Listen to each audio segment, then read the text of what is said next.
Hello guys, welcome back to literature information. जैसे कि आप लोग जानते हैं, हम लोग डिस्कशन कर रहे थे हार्ट ऑफ डार्कनेस के ऊपर, जो कि लिखा है जोसेफ कॉर्नेट ने।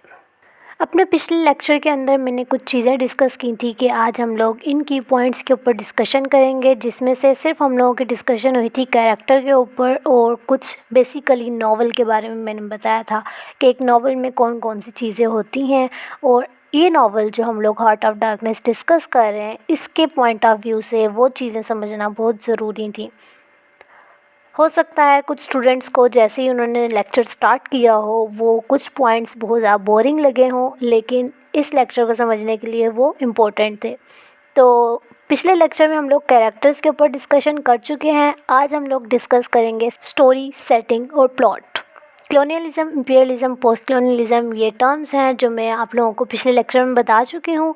बाकी रह जाएंगे title, significance, themes, impressionism, symbolism और क्रिटिकल एनालिसिस। ये मैं नेक्स्ट पार्ट में डिस्कस करूँगी। तो आज हम लोग इसकी स्टोरी पर बात कर लेते हैं। कहानी एक फ्रेमिंग नैरेटिव के साथ शुरू होती है। एक बोट जिसका नाम होता है नेली, जो थेम्स रिवर पर एंकर्ड है। यहाँ कुछ सेलर्स बैठकर एक दूसरे को कहानियाँ सुनाते हैं। इनमें से एक नरेटर जिसका नाम होता है मार्लो, जो कैरेक्टर्स में पिछले लेक्चर में बता चुकी हूँ, वो इसीलिए बताए थे ताकि आप लोगों को स्टोरी समझ आ जाए। तो नरेटर कौन है? मार्लो, जो प्रोटैगनिस्ट है, अपने दोस्तों को एक सफ़र की कहानी सुनाता है जो उसने कंगो रिवर पर किया था। मार्लो शुरू करता है अपने कंगो रिवर का किस्सा। ये सफ़र उस वक्त का है जब यूरोपियन पावर्स, ख़ास करके बेल्जियम, अफ्रीका को सिविलाइज करने के नाम पर एक्सप्लॉइट कर रहे थे। मार्लो एक ट्रेडिंग कंपनी के लिए काम कर रहा था और उसका मिशन था एक आइवरी ट्रेडर जिसका नाम कर्ट्स था उसको ढूंढना, जो अफ्रीका के अंदर काफ़ी फेमस और इनफेमस हो चुका था। अब मार्लो यूरोप के एक सिटी में कंपनी के हेडक्वार्टर्स जाता है जिसे कॉन्वेंट कहता है।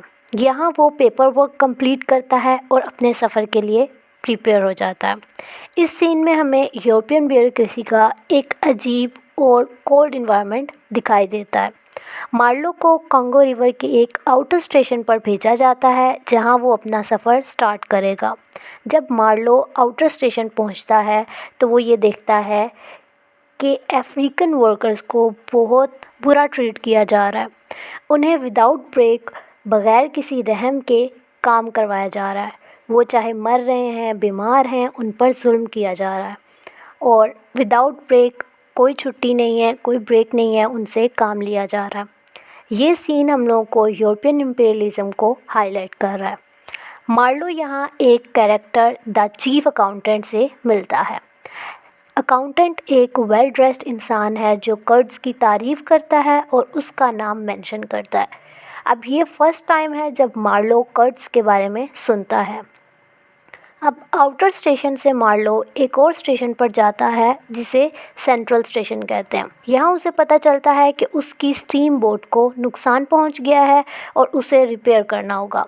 अब ये डिले मार्लो के लिए फ्रस्ट्रेटिंग होता है, लेकिन इस वक्त वो कर्ट्स के बारे में और चीज़ें सुनता है। जैसे कंपनी के एम्प्लॉयज़ कर्ट्स के बारे में काफ़ी मिक्स्ड बातें करते हैं। कुछ लोग उसकी तारीफ़ करते हैं कि वो ब्रिलियंट है, विजनरी है, जबकि दूसरे लोग वो ये कहते हैं कि वो डेंजरस बन गया। मार्लो उस वक्त जंगल के स्ट्रेंज और ऑप्रेसिव एटमॉस्फेयर को फील करता है। कांगो का सफ़र उसके लिए सिर्फ एक जियोग्राफिकल जर्नी नहीं था, बल्कि एक साइकोलॉजिकल और एग्जिस्टेंशियल एक्सपीरियंस भी बन चुका था। जब मार्लो फाइनली इनर स्टेशन के पास पहुंचता है तो उसे पता चलता है कि कर्ट्स ने अपने आप को लोकल लोगों का एक गॉड बना दिया है। वो अपने आप को उन लोगों पर डोमिनेट कर रहा है और उन्हें अपने फ़ायदे के लिए यूज़ कर रहा है। कर्ट्स का आइवरी के लिए ऑब्सेशन उसे मॉरली और मेंटली करप्ट कर चुका है। स्टेशन के आसपास का माहौल बहुत डिस्टर्बिंग होता है। कर्ट्स के घर के बाहर हमें ह्यूमन शेल्स के डेकोरेशंस दिखाई देते हैं, लेकिन वो कर्ट्स की पर्सनैलिटी से फैसिनेटेड भी होते हैं। जब मार्लो कर्ट्स से मिलता है तो कर्ट्स की हेल्थ बहुत ज़्यादा ख़राब हो चुकी होती है। मार्लो उसके साथ वक्त गुजारता है और उसके कैरेक्टर के बारे में और डीपली समझने की कोशिश करता है। कर्ट्स एक ऐसे इंसान का सिंबल बन जाता है जो अपनी एम्बिशन और ग्रीड की वजह से अपने मॉरल्स और सैनिटी खो चुका है। जब कर्ट्ज़ की मौत का वक्त आता है तो उसके लास्ट वर्ड्स होते हैं द हॉरर, द हॉरर। ये वर्ड्स मार्लो की रियलाइजेशन को दिखाते हैं कि उसका पूरा सफ़र एक मॉरल फेलियर था। ये उसकी रेग्रेट और डिस्पेयर का एक्सप्रेशन है। मार्लो कर्ट्ज़ की बॉडी और उसकी रिपोर्ट लेकर यूरोप वापस जाता है। जब वो कर्ट्ज़ की फियांसी से मिलता है तो वो उसे कर्ट्ज़ के एक्चुअल लास्ट वर्ड्स नहीं बताता। वो उसे कहता है कि कर्ट्ज़ ने अपनी मौत के वक्त लास्ट वर्ड्स उसका नाम लिया था। अब ये झूठ एक सिंबॉलिक जेस्चर है।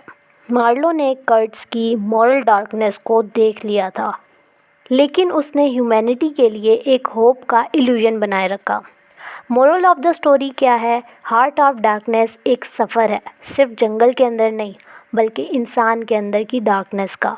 यह हमें दिखाता है कि कैसे ग्रीड, पावर और अनचेक्ड एम्बिशंस इंसान को करप्ट कर सकती हैं।